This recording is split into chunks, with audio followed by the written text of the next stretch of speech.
تو نبی علیہ الصلوۃ والسلام کی سنت انسان کے لیے فلاح پانے کا ذریعہ ہے۔ چنانچہ سید الطائفہ شیخ عبد القادر جیلانی رحمۃ اللہ علیہ کا قول ہے، اساس الخیر متابعۃ النبی صلی اللہ علیہ وسلم فی قولہ و فعلہ، کہ خیر کی بنیاد نبی علیہ الصلوۃ والسلام کی اتباع قول میں اور فعل میں ہے۔ شاہ عبد العزیز رحمۃ اللہ علیہ فتح القدیر میں لکھتے ہیں، من تحاول بالسنت عوقب بحرمان الفرائض، جو شخص سنت کا اہتمام نہیں کرتا، اس کو ہلکا سمجھتا ہے، اس کا وبال یہ ہوتا ہے کہ اس بندے کو فرائض سے محروم کر دیا جاتا ہے۔ نبی علیہ السلام نے ارشاد فرمایا، من احب سنتی فقد احبنی، جس نے میری سنت سے محبت کی اس نے مجھ سے محبت کی، ومن احبنی کان معی فی الجنہ،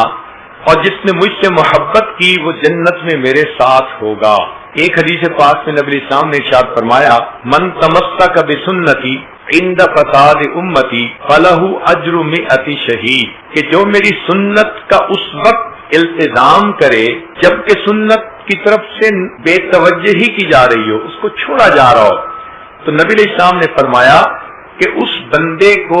100 شہیدوں کا ثواب عطا کیا جائے گا۔ ایک سنت مبارکہ کو زندہ کرنے پر 100 شہیدوں کا ثواب۔ نبی علیہ السلام نے ارشاد فرمایا، ترکت فیکم امرین، میں تمہارے درمیان 2 چیزیں چھوڑے جا رہا ہوں، لن تضلوا، تم ہرگز گمراہ نہیں ہوگے، ان تمسکتم بہما، اگر تم ان دونوں کو پکڑے رہو گے، کتاب اللہ و سنت نبی، ایک اللہ رب العزت کی کتاب اور دوسرا اس کے نبی علیہ الصلوۃ والسلام کی سنت کی اتباع کرنا۔ چنانچہ ہمیں چاہیے کہ ہم سنت کی پیروی کریں اور زندگی کو سنت سے مزین کریں، اپنے ظاہر کو نبی علیہ السلام کی سنت سے مزین کریں اور اپنے باطن کو اللہ رب العزت کی معرفت سے منور کریں۔ عام طور پر اگر کوئی ماڈل ہو تو پھر اس کو اپنانا آسان ہوتا ہے۔ اللہ رب العزت نے اپنے پیارے حبیب صلی اللہ علیہ وسلم کو بھیج کر اتمام حجت فرما دی کہ میرے بندو، میرے محبوب صلی اللہ علیہ وسلم تمہارے درمیان زندگی گزار چکے، اب ان کی ایک ایک بات محفوظ ہے، تم ہر عمل ان کے مطابق اگر کر لو گے تو تم قیامت کے دن میری نگاہوں میں محبوب ہوگے، پیارے ہوگے، اس لیے کہ ان المحب لما یحب مطیع، محب جس سے محبت کرتا ہے اس کا مطیع ہوتا ہے۔ تم اگر میرے محبوب صلی اللہ علیہ وسلم سے محبت کے دعوے دار ہو تو تمہیں چاہیے کہ تم ان کی سنت کی پیروی کرو۔ آپ نے تجربہ کیا ہوگا کہ جب کوئی چیز مارکیٹ میں آتی ہے تو اس کے اوپر حکومت کی اپروول کی مہر لگی ہوتی ہے، کوئی بھی فوڈ آئٹم تو گورنمنٹ اس پر مہر لگا دیتی ہے کہ ہاں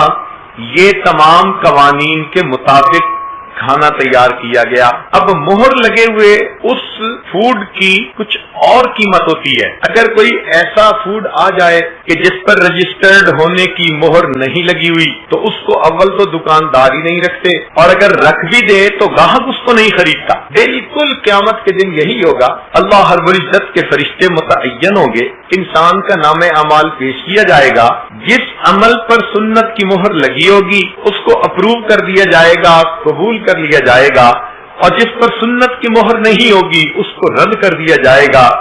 کہہ دیا جائے گا کہ آج کے دن میرے محبوب صلی اللہ علیہ وسلم کی سنت ہی کو قبول کیا جائے گا۔ آپ اگر کبھی درزی کے پاس جائیں کہ جی یہ میرا ایک کپڑا ہے، کرتا ہے، مجھے اس کے دل مطابق آپ ایک اور کرتا بنا کے دے دیں، تو آپ جب وصول کرنے جاتے ہیں تو پہلے کرتے کے مطابق بالکل اس کی پیمائش دیکھتے ہیں، لمبائی بھی، چوڑائی بھی، ڈیزائن بھی۔ اگر کوئی بھی چیز اس سے تھوڑا سا مختلف ہو تو آپ درزی کو کہتے ہیں کہ جناب جب میں نے آپ کو ماڈل دیا تھا تو تم نے کیوں اس کے مطابق نہ بنایا؟ قیامت کے دن یہی ہوگا، اللہ رب العزت ارشاد فرمائیں گے، میرے بندو میں نے تمہارے درمیان ایک نمونہ بھیج دیا تھا، اپنے حبیب صلی اللہ علیہ وسلم کو بھیجا تھا، تمہیں چاہیے تھا کہ تم ہر کام ان کے طریقے کے مطابق کرتے تو اب تمہارے اعمال قبول کر لیے جاتے۔ چنانچہ یاد رکھیے کہ اللہ رب العزت نے اپنے تک آنے کے تمام راستے بند کر دیے سوائے اس راستے کے جس راستے پر نبی علیہ الصلوۃ والسلام چلے اور اللہ رب العزت تک پہنچے. جو بندہ چاہے کہ میں بھی اللہ رب العزت تک پہنچ جاؤں، اللہ سے واصل ہو جاؤں، تو اس کو چاہیے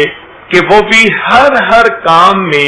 اللہ کے حبیب صلی اللہ علیہ وسلم کے طریقے کو اپنائے.